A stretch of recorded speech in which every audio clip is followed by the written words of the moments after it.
Hello everyone, সবাই কেমন আছেন? আশা করি ভালো আছেন। আমি সায়মা আমার চ্যানেল মাই হবি প্রজেক্ট থেকে আজকে শেয়ার করব লেহেঙ্গা কোটির ভিডিও বা নেটের গাউনের ভিডিও। তো দেখতে পাচ্ছেন ভিতরে আমি সিল্ক কাপড় দিয়ে লেহেঙ্গা এবং টপস বানিয়েছি, আর উপরে একটা নেটের মানে গর্জিয়াস কাপড়ের একটা কোটি বানিয়েছি।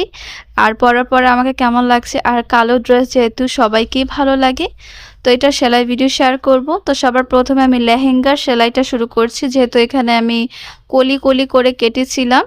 ঠিক আছে, 16 কলি বানিয়েছিলাম এই নিচের লেহেঙ্গাটার জন্য। তো এই কলিটাকে এখন আমি জোড়া দিচ্ছি। কলি কিন্তু কম বেশি হতে পারে, আমার যেহেতু 16 কলি হয়েছে, অনেক সময় আমি 3 কলিও বানাই, 12 কলিও বানাই, এটা আপনাদের কাপড়ের উপর ডিপেন্ড করে, ঘেরের উপর ডিপেন্ড করে। তো এখন আমি সামনের পার্টের বেল্ট কিভাবে বানাই সেটা দেখাই। 1/2 ইঞ্চির মতো কাপড় এক সাইডে রেখে আমি পেস্টিং পেপার দিয়ে এখন আয়রন করে নিব। আর আমার যে রাবার ছিল, রাবারের মাপে আমি কিন্তু পেস্টিং পেপারটা কেটে নিয়েছি, সেই হিসেবে আপনারা কাপড়টার সেলাই এবং ভাঁজ করার কাপড়টা এক্সট্রা রাখবেন। আর লেহেঙ্গার একটা সাইড আমি সেলাই করছি চেইনের অংশ ফাঁকা রেখে। দেখুন, সেই ফাঁকা অংশে ভাঁজ করে এখন আমি চেইনটা বসিয়ে দিব, আর এতে করে লেহেঙ্গাটা পরতে সুবিধা হবে। আর আপনাদের বলেছি ঈদ ড্রেস শেয়ার করব, তো ঈদের কিন্তু ফাইনাল যে একটা মেইন ড্রেস সেটা কিন্তু এখনও বাকি আছে, এখনও কমপ্লিট করা হয়নি। দেখি 2-1 দিনের মধ্যে শেয়ার করে দিব, যেটা আমি ঈদের দিন পরবো।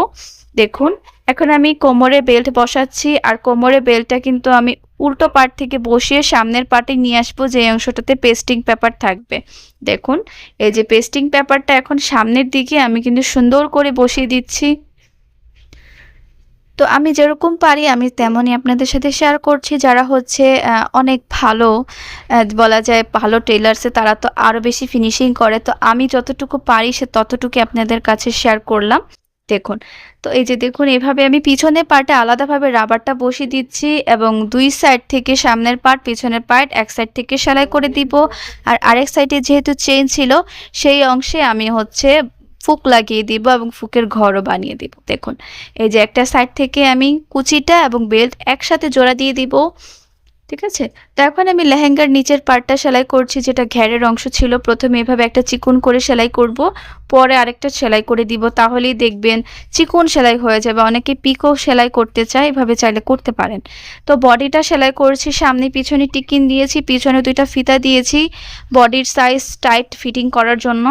তো এভাবেই আমি যে বডিটা সেলাই করে নিলাম।